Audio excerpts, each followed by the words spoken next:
नमस्कार विद्यार्थियों, मैं हूं अमित ठाकुर और आज हम आए हैं आपकी कक्षा 11 की इतिहास की पाठ्य पुस्तक के अंतिम पाठ आधुनिकीकरण के रास्ते यानी पाथ्स टू मॉडर्नाइजेशन को लेकर। इस पर हम पहले भी चर्चा कर चुके हैं और आज हम जहां तक चर्चा हो चुकी है उससे आगे चलेंगे। आपको याद है कि पिछली क्लास में हमने बात की थी कि जापान में 16वीं शताब्दी में क्या बड़े 3 परिवर्तन हुए थे। जो 3 मेजर रिफॉर्म्स या चेंजेस हुए थे उनके बारे में हमने बात की थी। तो अब उससे आगे चलना है। उन 3 बड़े परिवर्तनों की वजह से जापान की अर्थव्यवस्था में, उसकी संस्कृति में और सामाजिक और सामाजिकता में बहुत सारी परिवर्तन आए। तो आज हमें एक एक करके उन्हीं परिवर्तनों पर बात करनी है। सबसे पहला जो महत्वपूर्ण परिवर्तन हमें दिखाई दिया वो है कि जापान में बड़े बड़े शहरों का विकास होने लगा। बड़े बड़े शहरों का विकास, जो आपको पता ही है कि जो दैम्यो को वापस भेज दिया था अपनी अपनी राजधानियों में, तो वो वहां रहकर उसका विकास करने लगे। तो इस तरह से जापान में बड़े बड़े शहरों का विकास होने लगा। 17वीं शताब्दी 17th सेंचुरी के मिड में आते आते अगर हम देखें तो जापान में एदो एदो आपको याद है ना, जो आज का टोक्यो है उसी का पुराना नाम एदो था। तो एदो दुनिया का सबसे अधिक जनसंख्या वाला शहर बन गया और आज भी है। इसके अलावा और भी कई सारे बड़े बड़े शहर बन गए जापान में, जैसे ओसाका, क्योटो, इस तरह से। आप इसमें देख सकते हैं कि कम से कम ऐसे 6 बड़े गढ़ या शहर बन गए जिनकी जनसंख्या 50,000 से ज्यादा थी। अगर उसी समय की हम यूरोप के देशों की तुलना करें तो यूरोप के किसी भी देश में एक से ज्यादा बड़ा शहर नहीं था। यानी सभी यूरोप के देशों में बस एक एक ही बड़े शहर थे, बाकी सब कस्बे या गांव थे।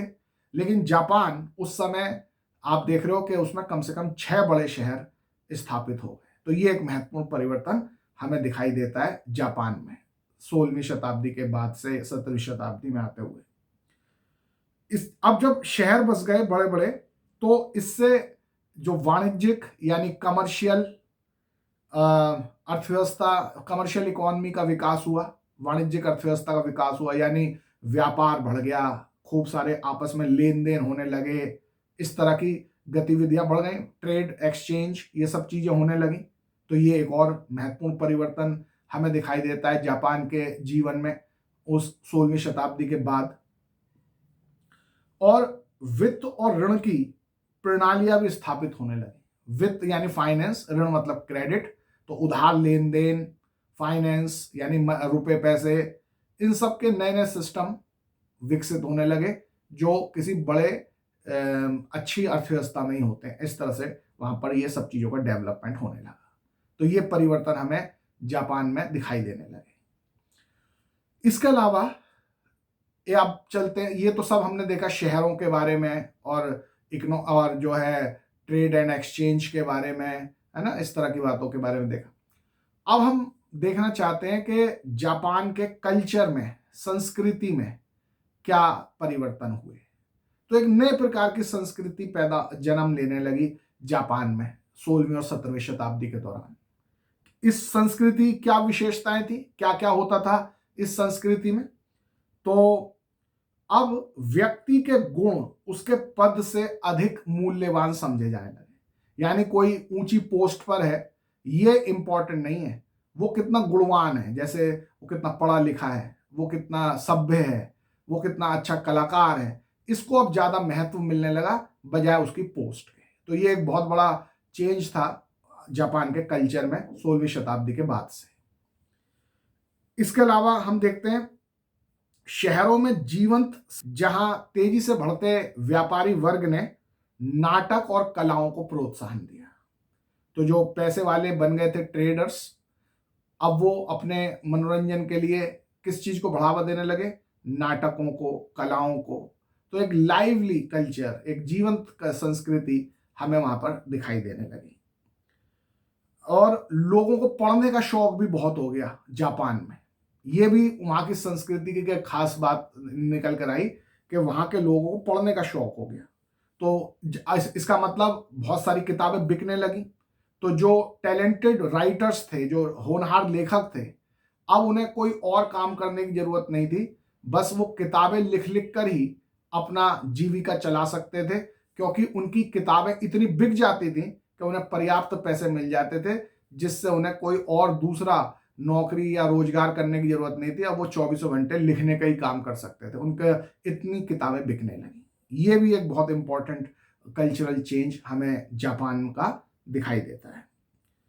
इसके अलावा हम ये देखते हैं कि लोगों को पढ़ने का शौक था, किताबें किराए पर भी मिलती थी, तो किताबों की कीमतें भी काफी कम हो गई थी, क्योंकि भारी मात्रा में किताबें छप रही थी, तो इसलिए उनकी कीमतें भी कम हो गई थी। कितनी कीमत कम हो गई थी कि ऐदों में लोग नूडल की एक कटोरी की कीमत पर किताबें किराए पर ले सकते थे। यानी काफी सस्ती हो गई किताबें, तो इसलिए ज्यादा से ज्यादा लोग उन्हें खरीदने लगे, किराए पर लेने लगे, पढ़ने लगे। ये वहां की संस्कृति का एक नया विकास हमें दिखाई दिया। इसके अलावा इससे ये भी पता चलता है कि जब इतनी सारी किताबें छप रही है कि इतना उनका किराया कम हो गया कि एक नूडल की कटोरी के बदले में किताब मिलने लगी किराए पर। पहले तो बहुत महंगी होती थी किताबें, क्योंकि कम छपती थी। अब इतनी सारी हो गई, तो इसलिए उनका किराया कम हो गया। तो इससे किराया कम होना इस बात को दिखा रहा है कि वहां पर छपाई का स्तर कितना बढ़ गया था, कितनी सारी किताबें छप रही थी। और साथ ही ये भी इससे पता चलता है कि वहां पर जापान में पढ़ना लिखना कितना लोकप्रिय हो गया था, लोगों को पढ़ने का कितना ज्यादा शौक हो गया था। तो इस तरह से आपने जापान के नए कल्चर के बारे में भी देखा। आपने देखा कि वहां नए शहर बस रहे थे, आपने देखा कि वहां trade and commerce, commercial economy बन रही थी, वहां पर फाइनेंस और क्रेडिट का एक्सपेंशन हो रहा था, और एक नए टाइप का कल्चर बनना था जिसमें पढ़ाई लिखाई पर जोर था, जहां पर किताबें खूब पढ़ी जाती थी। और हमने देखा कि वहां पर कलाओं को प्रोत्साहन मिल रहा था, नाटकों को प्रोत्साहन मिल रहा था, तो लेखक काफी अच्छे खुशहाल हो गए थे। ये सब चीजें वहां की संस्कृति में बदलती हुई हमें दिखाई दे रही हैं। अब हम देखते हैं कि इस 16वीं शताब्दी में जो परिवर्तन हुए थे, उसके बाद जापान की अर्थव्यवस्था पर क्या प्रभाव पड़ा, उसकी इकोनॉमी कैसी हो गई, उसकी इकोनॉमी पर इसका क्या असर पड़ा। तो जापान पहले से ही अमीर देश समझा जाता था। क्यों क्यों समझा जाता था अमीर देश? क्योंकि वहां चीन से रेशम और भारत से कपड़ा इंपोर्ट किया जाता था, आयात किया जाता था। यानी वो चीन से, भारत से चीजें खरीदते थे, चीन से रेशम खरीदते थे, भारत से कपड़ा खरीदते थे, और दूसरे देशों से चीजें खरीद के अपने यहाँ प्रयोग कौन करेगा? जो अमीर देश होगा। तो इसलिए जापान अमीर देश था। और जो वो बाहर से आयात करता था, जैसे चीन से रेशम आयात करता था, इंपोर्ट करता था, भारत से कपड़ा इंपोर्ट करता था, तो बदले में वो सिल्वर और गोल्ड, सोना और चांदी देता था। तो इससे जापान की अर्थव्यवस्था पे बर्डन यानी भार तो पड़ ही रहा था कि बस वो हमसे चीजें खरीद ही रहा था, बदले में कुछ बेच तो पाता नहीं था, और बदले में फिर उसे अपना गोल्ड और सिल्वर देना पड़ता था। तो इसके ऊपर उसका थोड़ा बर्डन तो महसूस हो ही रहा था। तो ऐसी स्थिति में हम देखते हैं कि जो तोकुगावा था, तोकुगावा आपको याद ही है, जो शोगुन थे, बहुत लंबे समय तक शोगुन के पद पर तोकुगावा परिवार के ही लोग रहे थे। तो जो तोकुगावा ने इस इकोनॉमी पे बर्डन को कम करने के लिए एक उपाय किया, और उसने क्या किया कि कीमती धातुओं के निर्यात पर उसने रोक लगा दी। उसने कहा भाई अब कपड़ा, रेशम, ये सब खरीदने के लिए अब कीमती धातुओं का प्रयोग नहीं होगा। अब इसको एक्सपोर्ट का पेमेंट के लिए हम इसका इस्तेमाल नहीं करेंगे, क्योंकि हमारा इससे देश कंगाल होता जाएगा, गरीब होता जाएगा। तो फिर क्या किया उन्होंने? तोकुगावा ने फिर क्या किया, लेकिन लोगों को रेशम की आदत तो पड़ी थी, अब बिना रेशम के कैसे रहें, अगर चीन से रेशम ना मंगाएं अपना गोल्ड बचाने के लिए, सिल्वर बचाने के लिए, तो फिर क्या करें। तो तोकुगावा ने कहा कि हमारी जो क्योटो शहर है उसमें एक बस्ती है निशिजन, यहां पर हम खुद जापान के अंदर ही रेशम का उत्पादन करेंगे। तो निशिजन सबको याद रखना है, जो निशिजन बस्ती है तो क्योटो में, वहां पर जापान रेशम यानी सिल्क का प्रोडक्शन करने लगा, और समय बीतने पर यहां का सिल्क ही यानी निशिजन का सिल्क ही बहुत ज्यादा फेमस हो गया, बहुत बढ़िया क्वालिटी का बनने लगा। तो इस तरह से वहां पर सिल्क का प्रोडक्शन होने लगा निशिजन में, और इसकी वजह से फिर बाहर से इंपोर्ट करने की जरूरत नहीं रही सिल्क, तो इससे उनका गोल्ड सिल्वर वगैरह बच गया, और निशिजन का रेशम दुनिया भर में बेहतरीन रेशम माने जाने लगा और काफी प्रसिद्ध हो गया। तो ये काम हुआ उसकी इकोनॉमी में। उसकी इकोनॉमी में एक बात और हुई जापान की इकोनॉमी में, वो ये कि मनी का यूज बढ़ने लगा। पहले तो बार्टर सिस्टम से यानी वस्तु विनिमय प्रणाली से चीजों को अदला बदली करके लेन देन हो जाता था, लेकिन अब मनी से ट्रांजैक्शन होने लगे, मनी का प्रयोग बढ़ने लगा। ये भी एक महत्वपूर्ण परिवर्तन हमें जापान की इकोनॉमी में दिखता है। और इसके अलावा जापान में जो चावल का शेयर बाजार, शेयर मार्केट बनी। तो ये सब बातें बताती हैं कि जापान का इकोनॉमी में ग्रोथ हो रही थी, डेवलपमेंट हो रहा था। तो इस तरह से अब ये बात आपके सामने क्लियर हो गई कि जो जापान का अर्थतंत्र था वो नई दिशाओं में, न्यू डायरेक्शन में डेवलप होता जा रहा था। तो इस तरह से हम देख सकते हैं कि 16वीं शताब्दी के बाद, जो 16वीं शताब्दी में जो परिवर्तन हुए, तो उन परिवर्तनों के बाद से जापान की इकोनॉमी डेवलप हो रही थी। वहां पर मनी का प्रयोग हो रहा था ज्यादा, वहां पर चावल का, राइस का शेयर मार्केट बन गई थी, वहां पर रेशम, निशिजन में रेशम का प्रोडक्शन होने लगा था। तो इस तरह से वहां की इकोनॉमी डेवलप हो रही थी। तो इकोनॉमी की भी बात हो गई, और अब हम आ रहे हैं एक और बहुत महत्वपूर्ण बात पर, और वो है इस जो स्टार्टिंग में जो 3 परिवर्तन हुए थे 16वीं शताब्दी में, उनकी वजह से सामाजिक और बौद्धिक बदलाव कितने हुए। सामाजिक और बौद्धिक बदलाव यानी सोशल एंड इंटेलेक्चुअल चेंजेस।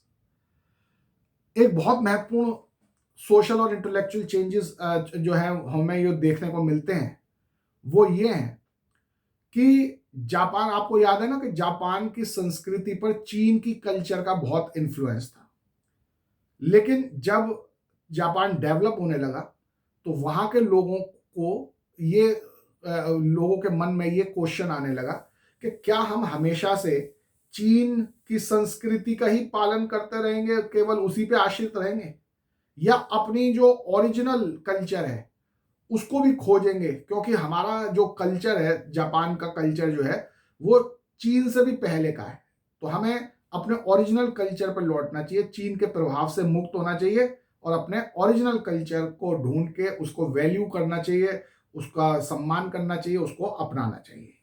तो ये सोशल और इंटेलेक्चुअल चेंजेस हमें दिखाई पड़े।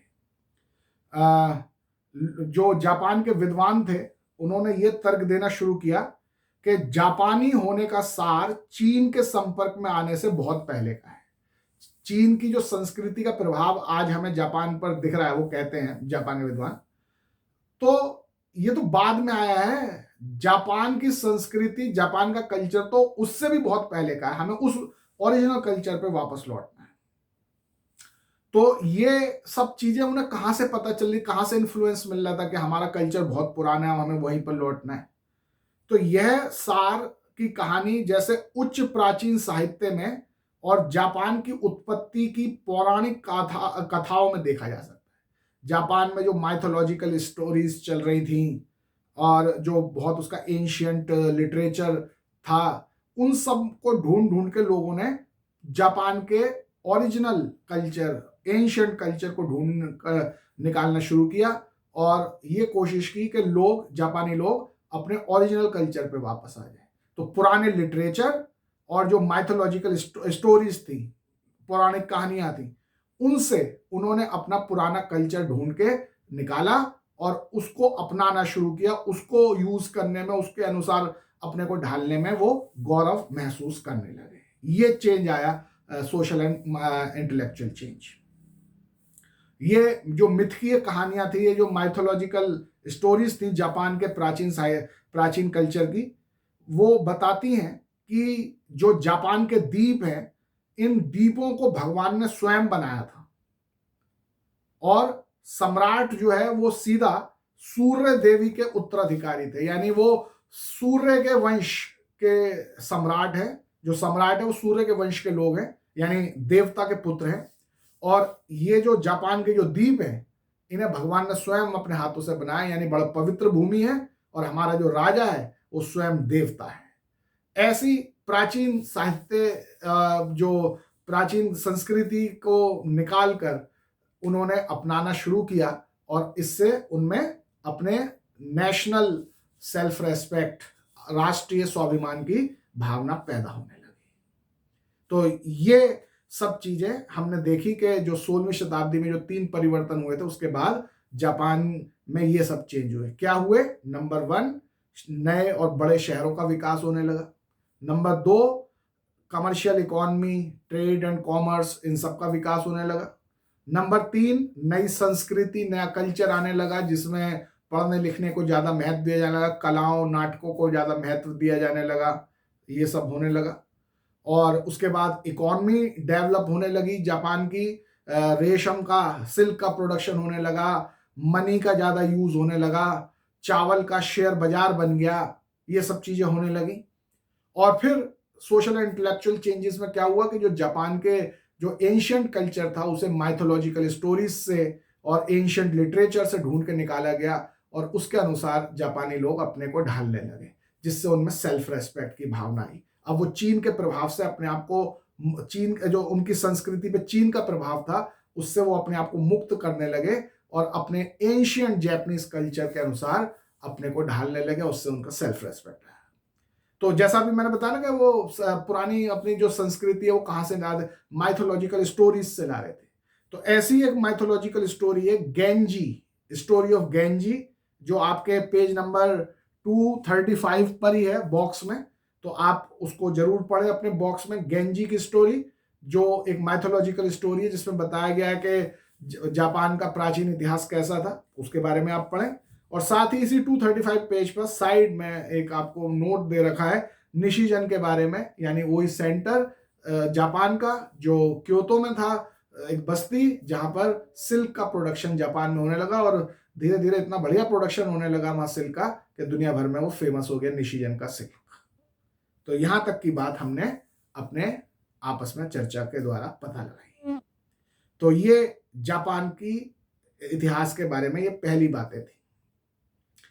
अब हम जापान के इतिहास के एक ऐसे दौर में आ रहे हैं जो वास्तव में बहुत ही प्रभावशाली और बहुत ही महत्वपूर्ण है, और वो है मेजी रेस्टोरेशन जिसे कहते हैं, यानी कि मेजी पुनर्स्थापना, इंग्लिश में मेजी रेस्टोरेशन। मेजी कौन था? मेजी जापान का एक सम्राट है। आपको याद है हमने देखा था कि 12वीं शताब्दी के बाद से सम्राट, जापान का सम्राट तो रहा, एम्परर तो रहा, लेकिन वो केवल नाम मात्र का ही एम्परर था। उसकी सारी शक्ति तो शोगुन ने अपने हाथ में ले ली थी, और शोगुन उसको क्योटो में ही रखा हुआ था सम्राट को। शोगुन आ गया था एदो में, यानी टोक्यो में, और यहां से शोगुन अपने हिसाब से शासन चला रहा था। वो तो नाम मात्र का बस राजा बना, वो तो पड़ा हुआ था, उसके तो कोई सुनता भी नहीं था। सारी ताकत तो शोगुन के हाथ में थी, जो रहता था एदो में, यानी टोक्यो में। तो फिर उसके बाद 1867 और 68 का जो ईयर था, 1867-68 का जो ईयर था, इस ईयर में एक बहुत महत्वपूर्ण घटना घटी जापान के इतिहास में, और उसी को मेजी रेस्टोरेशन यानी मेजी पुनर्स्थापना कहते हैं। इसका मतलब था कि जो मेजी जो वंश था राजा का, उसने तोकुगावा जो हमारे वो थे शोगुन, तो हमको याद है ना कि तोकुगावा वंश के लोगों ने बहुत लंबे समय तक शोगुन के रूप में राज किया। तो मेजी ने इन तोकुगावा शोगुनों की सत्ता खत्म की और फिर से सम्राट को शक्तिशाली बनाया। फिर से वो सम्राट के रूप में उसने अपनी ताकत वापस प्राप्त की। तो मेजी के द्वारा, मेजी सम्राट था, तो मेजी सम्राट के द्वारा अपनी खोई हुई ताकत, अपनी खोई हुई सत्ता को वापस प्राप्त करना और तोकुगावा जैसे शोगुनों को हटा देना सत्ता से, इसी घटना को मेजी रेस्टोरेशन यानी मेजी पुनर्स्थापना कब घटी? ये घटी 1867 से 68 यानी 2 साल 1867-68 के दौरान ये घटना घटी है। इसी को मेजी रेस्टोरेशन कहते हैं। तो मेजी रेस्टोरेशन को जानने से पहले हम एक छोटी सी बात हम देख लें कि जापान बहुत लंबे समय तक एक अलग थलग पड़ा देश था। चीन के तो विदेशियों के साथ बहुत संबंध थे। वहां तो यूरोप के, भारत के लोग विदेश व्यापार करने आते जाते रहते थे और बहुत सारा वो खुला हुआ था वो चीन, तो वहां तो विदेशी लोग आते थे। लेकिन जापान ने अपने आप को काट रखा था और उसका विदेशियों के साथ कोई संबंध नहीं था।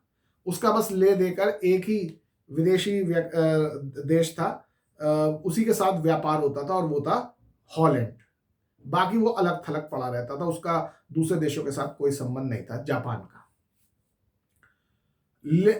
लेकिन जो संयुक्त राज्य अमेरिका था, यूनाइटेड स्टेट्स ऑफ अमेरिका, वो जापान के साथ अपने संबंध, अपने रिलेशंस, अपने डिप्लोमेटिक रिलेशंस बनाना चाहता था।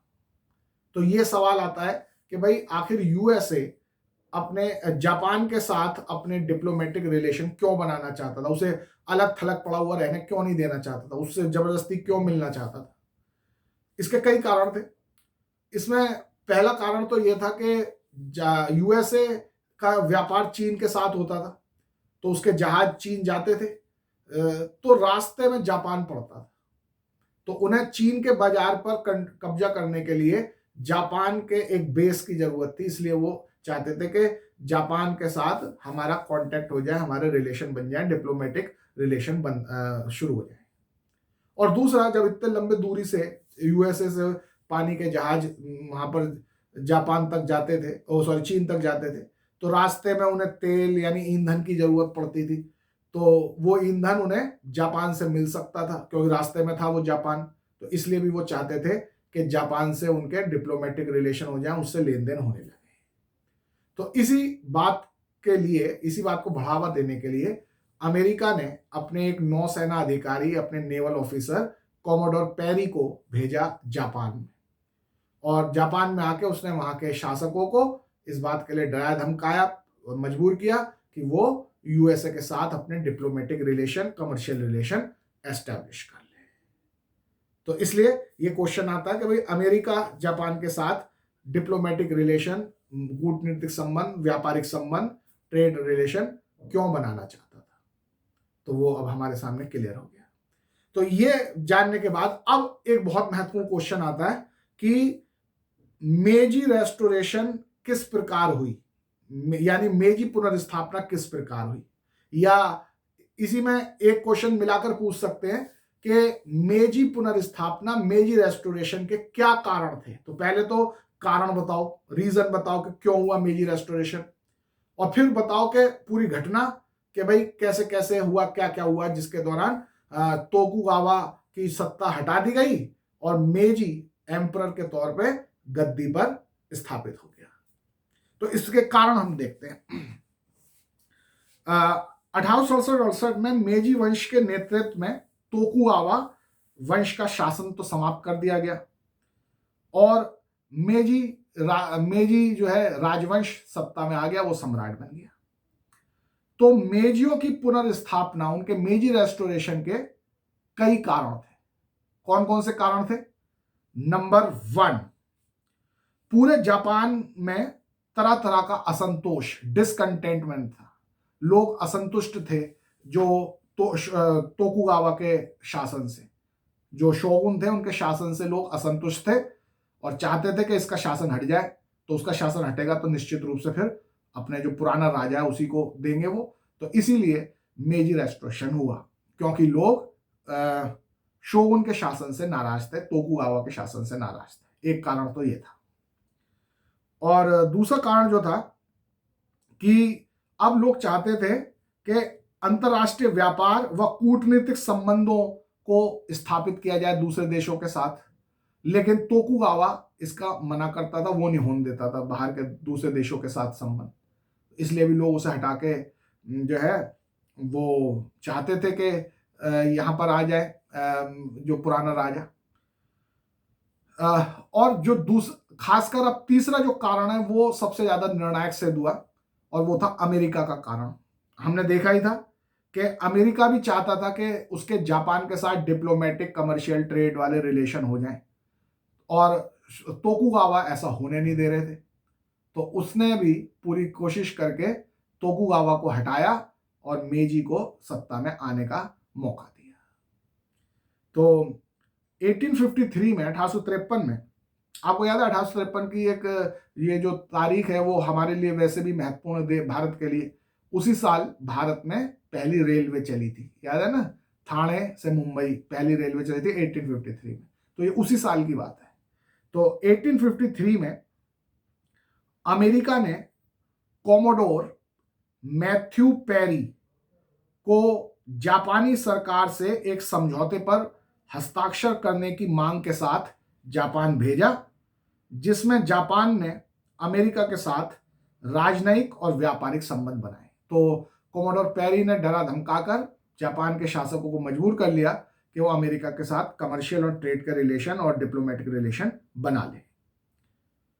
जापान ने अगले साल ऐसे समझौते पर हस्ताक्षर कर दिए जिसमें अमेरिका के साथ व्यापार और डिप्लोमेसी के रिलेशन वो बना सकता था। पेरी के आगमन ने जापानी राजनीति पर महत्वपूर्ण असर डाला। तो मैं जो तीसरा कारण बता रहा हूं वो यही है ना कि पेरी आया, उसने जबरदस्ती जापान को मजबूर किया कि वो अमेरिका के साथ रिलेशन बनाए, और इस रिलेशन की वजह से ही जो शोगुन थे तोकुगावा वंश के, उनको हटा के फिर जो मेजी राजा था उसकी स्थापना, उसको उस गद्दी में बिठाया गया। तो पेरी के आगमन ने जापानी राजनीति पर महत्वपूर्ण असर डाला। सम्राट की अचानक अहमियत बढ़ गई। इस पेरी के वजह से ही हम देखते हैं कि पेरी की वजह से डिप्लोमेटिक रिलेशन अमेरिका के साथ एस्टेब्लिश हो गए, और इस ऐसी घटना चक्र चला कि जिसमें तोकुगावा शोगुन जो थे उनका महत्व कम होता चला गया, और सम्राट एम्परर जो था उसका महत्व बढ़ता चला गया। तो सम्राट की अचानक अहमियत बढ़ गई, जिसे तब तक बहुत कम राजनीतिक सत्ता मिली थी। हमें पता ही है पहले तो उसके हाथ में कोई सत्ता ही नहीं थी, सारा शासन सारी सत्ता तो शोगुन के हाथ में थी, तोकुगावा वंश के शोगुन के हाथ में। लेकिन अब तोकुगावा वाले शोगुन का जो महत्व और उसकी ताकत घटती गई और सम्राट की अहमियत बढ़ती गई। उसके पास अब ज्यादा सत्ता आती चली गई, जिसके पास पहले सत्ता नहीं थी अब उस पर आती गई सम्राट मेजी। 1868 में 1868 में एक आंदोलन द्वारा शोगुन को जबरदस्ती सत्ता से हटा दिया गया, और सम्राट मेजी को एदो, यानी जो आज जिसे टोक्यो कहते हैं, पहले तो वो सम्राट मेजी कहा रहता था क्योटो में, क्योटो से उसे एदो जो आज का टोक्यो है उसे ले आया गया, और एदो को ही अब नई राजधानी बना दिया गया, और उसका नाम रखा गया टोक्यो। और टोक्यो का मतलब होता है ईस्टर्न कैपिटल, यानी पूर्वी राजधानी। तो इस तरह से आप देख रहे हो कि जो कोमोडोर पेरी के आने की वजह से ऐसी घटनाएं चली, ऐसा घटना चक्र चला कि जो तोकुगावा है शोगुन, उसकी सत्ता घटती चली गई और सम्राट की अहमियत बढ़ती चली गई मेजी की। और 1868 में एक आंदोलन चला जिसमें जबरदस्ती शोगुन को, तोकुगावा वंश वाले शोगुन को हटा दिया गया, और उसकी जगह पर मेजी को एदो लाके पूरी सत्ता उसे सौंप दी गई। इसी बात को, इसी पूरे घटनाक्रम को मेजी रेस्टोरेशन यानी मेजी पुनर्स्थापना कहते हैं। तो यहां तक की बात सबको क्लियर हो गई कि इसके क्या कारण थे और मेजी रेस्टोरेशन है क्या, इसके क्या कारण थे और इसमें अमेरिका का क्या रोल था और अमेरिका जापान के साथ डिप्लोमेटिक रिलेशन, ट्रेड रिलेशन क्यों चाहता था। यहां तक की बात सबको क्लियर हो चुकी है। तो आज हम इसके बारे में इतना ही पढ़ेंगे और अगले वीडियो में इससे आगे की बातों पर चर्चा करेंगे। आपको क्वेश्चन आपके उस पे व्हाट्सएप ग्रुप पे भेज देंगे और सब उनको करते रहें। हमारी जो बातचीत होती है ना, इसे ध्यान से सुना आपने, फिर उसके बाद जहां तक हमने आज बातचीत की है वहां तक आपको अपनी किताब में भी बहुत जरूरी से पढ़ना चाहिए और फिर उन प्रश्नों के उत्तर लिखने चाहिए। तो अब हम अगली क्लास में मिलेंगे, तब तक के लिए नमस्कार।